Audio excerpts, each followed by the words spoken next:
Every one of these gonna start with us laughing. I know. Hi guys. Hey.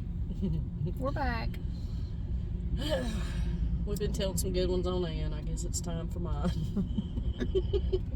This one's a doozy. Yeah. If you know, you know. Okay, so this one happened at Bailington Days in Bailington, Tennessee. Unless you're local, and then it's Belton, Tennessee. Eric Estrada was going to be there, and I just want to meet him. I told Ann, I said, I just want to meet Eric Estrada and get a picture with him. That's all I want. And I was like, okay. I used to watch Chips all the time. Let me tell you, I think he was like 72 when we first met him, and that's what 72 is supposed to look like. Now I'm telling you. Anyway, we get to Bailington. Right, and Brenda's one too that if she meets somebody, she can't speak. We've met Rhonda Vincent a few times. Oh, we got that one too. Yeah. Rhonda Vincent a few times, and she says, "Just make sure you poke me so I'll say something." Yeah. So that's where she's at with it too. If it's somebody I really, really like and really, really want to meet, I just go deaf. Yes. And She mute. She don't say nothing. I'm fine till I get up to him. I don't cry or anything like that. I just stand there and look like an idiot, you know. And so I wasn't even going to try to talk to Eric Estrada because I know how I am. So I thought, well, I just want a picture with him. So I told Ann, I said, just lead me to him and tell him I want a picture. Take a picture. Okay. Yeah. So that's what we did. He's walking around. One of the nicest celebrities ever. Him and Sonny Shroyer are probably the two nicest I've ever met. Anyway, so he's out walking around, and we go up to him, and I think I actually got the words out, "Can I get a picture with you?" Yes, I believe you did. And I was so proud. And I took the camera. I was so proud. Her phone, yeah. So Ann takes the camera, and I said, do you care if I get a picture with you? And he's like, well, sure. So he puts his arm around me. I kind of put mine around him, you know, like you would in a normal picture. And I'm not a hugger. Ann is. Okay, I'm not a hugger. Not to say that I won't, you know, take a hug every now and then, but I'm just not a hugger. She don't go in. I don't go in, no. Yeah. So we take the picture, and I'm just happy as I can be because I got a picture with Eric Estrada. And so this one is probably going to fall because we're on the road. So this one says, well, I might as well take one while we're here. And so I take the camera. Hold on. I can't. Hold on. She can't reach it. I can't reach it. Oh, it's us. This is us. Okay. Okay. You might want to hold it just a second until I get out on the interstate.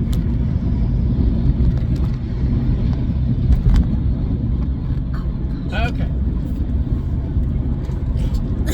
You had to adjust it. I've reached Bear with us, y'all. Y'all watched us this far. You know how we are.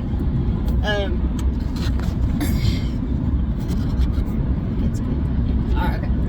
Here we so Ann says I might as well get a picture while we're here, and I'm like, okay. So I take the phone and I take a picture of her and Eric Estrada. So we thinking, he goes on, we go on, we get back to our booth. I am ecstatic. And so I'm like, I gotta post this on Facebook. I'm posting my picture with Eric Estrada. And so I look at the pictures. No, Eric and I look like we were getting ready to go to a dentist appointment. I mean, I'm like, and then here's the picture of her and Eric, all loved up, smiling. I said, I can't post these on Facebook. I'm the one that wanted to meet Eric Estrada. I'm not doing this. I can't help it. I just go in. And that's what she said. I said, look at this. I can't post it. She goes, well, I can't help it. I just go in. I'm a hugger. I said, I'm the one that wanted to meet Eric Estrada. Well, a little time goes by, and I was beat because I wanted a picture with Eric, a good picture with Eric Estrada. So there's a food truck behind us. Nobody at the food booth at the time except Eric Estrada. We're set up right in front of him. And I said to myself, find that boldness and take Jesus with you. There stands Eric Estrada by himself. Here I went.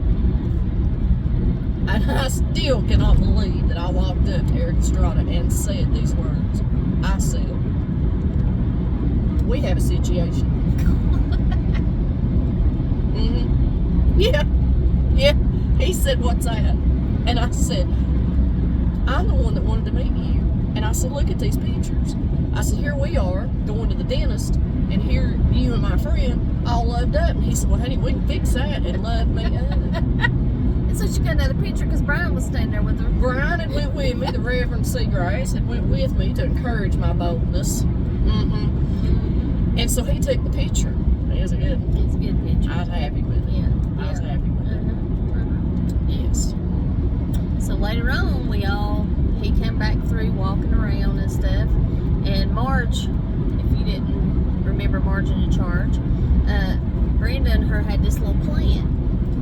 Because he loved Marge. He loved Marge. Yeah. Everybody loved Marge. Everybody loved Marge. And so I thought, well, hey, he probably won't come back over here for me, but he will Marge. So I said, Marge, here's what we're going to do. You're going to be sitting here. We're going to put an empty chair between us, and I'm going to be sitting here. And I said, we're going to get Eric over here. And we'll have him. And it worked. Worked just like that. He sat there and talked to us for 30, 45 minutes like we're sitting here talking to you. I mean, it was just... So, I don't know how... at that time, he's got more tattoos now, but at that time, he had one little tattoo on his arm that said Nana. And so he was giving us the story behind that tattoo. And there was probably 20 of us in the group sitting there talking with him. And so once he talks about his little tattoo, all of them start showing their tattoos. And I'm sitting here in my mind going, I don't have a tattoo. What am I going to do? I don't have a tattoo. I am not going to be left out of this. This is Eric Estrada. I don't have a tattoo. This goober. Standing there in front of him showing her tattoos, and I'm going, I don't have a tattoo. So he had looked at everybody's, and then he gets to me, and he turns, and he looks at me. And what do I say? I got this scar right here. He kissed my scar. He cracked up. Yeah, he lost her it. Scar. He lost. I'm like, I don't have a tattoo, but listen, I got this scar. My brother hit me in the head with a baseball bat, and I knew someday it'd pay off. Yeah. We had the best time. Yes, that was a good time. At that Hazard Fest. But then, we were supposed to be going to an after party. And now, Eric he's got a great sense of humor. He just jumped right in there with us, cutting up and stuff. And so, we were supposed to be going to an after party after the event, and we didn't know where we was going. Imagine that. And so, her and Brian we'd already packed up, and they went to go to the bathroom. And I was staying. I said, you stay right here, you ask them, or you watch them, whatever. When one of them leaves, people that's going to the after party starts leaving, ask them if we can follow them or give us an address. Right. And I'm like, yeah, okay, I got this. So I'm standing there, straight, waiting. Eric Estrada is going out of the event by himself, and he walks over to me. Now at this point, I see nothing. Blinders on. All I see is Eric Estrada, and I can hear a faint. Okay, and so he walks over, and he says, "Another day. No, another time, another place. Things could be different." And I said, he walks on out. This one walks up out of nowhere, didn't even know she was there. I said, they left yet? Or no, I said, they're leaving. They're leaving. And she said, yeah, they're leaving. They're leaving. I was like, I just forgot what my task was. I said, did you find out where they're going? Did you get that? No. I said, Eric Estrada walked up. And I was like, oh. I said, that's what he said to me. Yeah. I didn't even remember the after party. I mean, I didn't remember what I was supposed to be doing.